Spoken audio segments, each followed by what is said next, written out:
timing. Hello guys, आज हम लोग एक दूसरा सेकंड बुलेट का पेंट हो रहा है और ये पेंट देख सकते हैं आप लोग। अभी तो फाइन दे रहा है।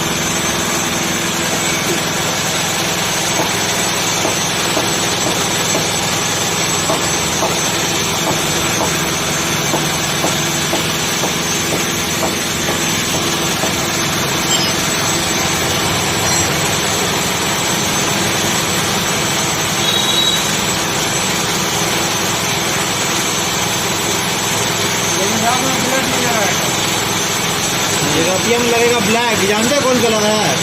जो एक्टिवी 500 में था, एक्टिवी 500 में ब्लैक लगेगा।